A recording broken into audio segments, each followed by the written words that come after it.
నమస్తే వివర్స్, నేను మీ doctor Srinivas, orthopaedic, JS hospital, Vanasthalipuram. ఇవాళ నేను చెప్పబోయే టాపిక్ ఏంటంటే, చాలామంది ఓపీడీకి వచ్చేవాళ్ళు మోకాళ్ళ నొప్పులు ఉన్న వాళ్ళు, సార్ అసలు వాకింగ్ చేయవచ్చా లేదా అనేది నాకు మెయిన్ క్వశ్చన్స్ అడుగుతూ ఉంటారనమాట. కాబట్టి ఇప్పుడు ఎవరు ఎంత వాక్ చేయాలి, ఎలా చేయాలి, చేస్తే మనకు బెనిఫిట్ ఏంటి ఏందనేది నేను ఇవాళ చెప్పబోయే టాపిక్ వినండి. దీంట్లో వాక్ అనేది అందరూ చేయవచ్చండి. నొప్పి ఉన్నా చేయాలి, నొప్పి లేకపోయినా కూడా చేయాలి. నొప్పి ఉన్నవాళ్ళు కూడా చేయాలి. కానీ చాలామందికి మిత్ ఏముంటది అంటే, నేను వాకింగ్ చేస్తే నా మోకాళ్ళు బాగా అరిగిపోతాయనే మిత్ ఉంటది. కానీ అది కరెక్ట్ కాదు.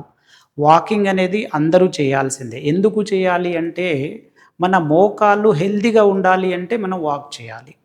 హెల్తీగా ఎప్పుడు ఉంటది అంటే, మన మోకాళ్ళలో ఏముంటదంటే లోపల ఫ్లూయిడ్ ఉంటది. అలాగే కార్టిలేజ్ ఉంటది. అలాగే మెనిస్కస్ అని మెత్తలుంటాయన్నమాట.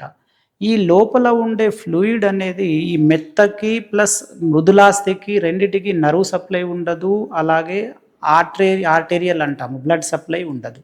వీటికి మనకు ఈ సప్లై రావాలి అంటే మనం నడవాలి.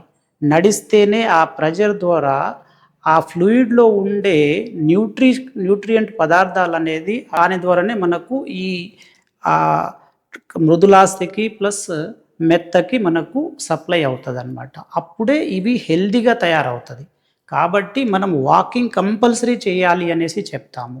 అయితే ఇది అందరూ చేయాలా? ఎంతసేపు చేయాలి? అనేది మనకు మెయిన్ క్వెషన్ అనమాట. అయితే ఈ చేయాలి అంటే ఇప్పుడు మైల్డ్ ఆర్థరైటిస్ అంటాము. కొందరికి మోడరేట్ ఆర్థరైటిస్ అంటాము. కొందరికి సివియర్ ఆర్థరైటిస్ అంటాము. ఇక్కడ సివియర్ ఆర్థరైటిస్ ఉన్న వాళ్ళు ఒక 10-15 మినిట్స్ చేయాల్సొస్తది. ఎందుకంటే వాళ్ళు ఎక్కువ చేస్తే ఇంకా ఎక్కువ పెయిన్ ఎక్కువ అవుతదనమాట. కాబట్టి అలాంటి వాళ్ళకు తక్కువ నడవమని చెప్తాము. కావాలంటే మళ్ళీ కొద్దిసేపు రెస్ట్ తీసుకొని మళ్ళీ కొద్దిసేపు తర్వాత వాక్ చేయడానికి ప్రయత్నం చేయాలి. ఇక సెకండ్ ఏందంటే మోడరేట్ ఉన్నవాళ్ళు అట్‌లీస్ట్ 30 మినిట్స్ వరకు హ్యాపీగా వాక్ చేయవచ్చు. ఇక మైల్డ్ ఉన్నవాళ్ళు, వాళ్ళు అట్‌లీస్ట్ 45 మినిట్స్ నుండి ఆల్మోస్ట్ 1 అవర్ వరకు కూడా చేయవచ్చు.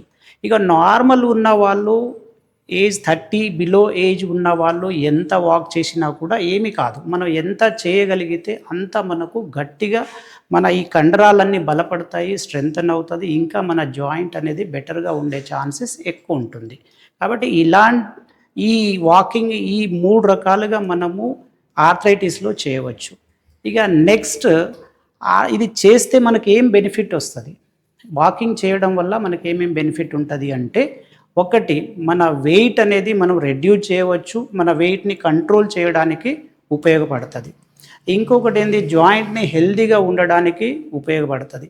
అలాగే చుట్టూ ఉండే మన మోకాల యొక్క కండరాలు అంటే బాగా బలంగా ఉండడానికి కూడా మనకు అవుతది. అలాగే మన ఈ జాయింట్ అనేది ఎప్పుడూ మొబైల్‌గా ఉండడానికి, అంటే ఈ మూవ్‌మెంట్ ఎప్పుడూ స్టిఫ్‌నెస్ రాకుండా ఎప్పుడూ మొబైల్‌గా ఉండడానికి మనకు ఉపయోగపడతది. కాబట్టి ఇవన్నీ బెనిఫిటే ఎక్కువుంటది మనకు నడవడం వల్ల. అలాగే మనం ఏ టైంలో ఎట్లాంటి సర్ఫేసెస్‌లో మనం నడవాలి అనేది కూడా చాలా ఇంపార్టెంట్. మనం నడవాలి అనుకున్నప్పుడు సమతలంగా ఉండాలి. మన సర్ఫేస్ అనేది సమతలంగా ఉండేటట్టు చూసుకోవాలి. అలాగే మనకు కాళ్ళకు వేసే చెప్పులు గానీ, లేకపోతే షూస్ గానీ మంచి కుషన్ ఉండాలి. అట్లాగే లైట్ వెయిట్ ఉండాలి. అలాంటి స్లిప్పర్స్ గానీ, లేకపోతే షూస్ గానీ మనము చూజ్ చేసుకోవాలి. అలాగే ఎక్కడెక్కడ ఈ వాకింగ్ చేయడంలో అవాయిడ్ చేయాలి అనేది కూడా చాలా ఇంపార్టెంట్.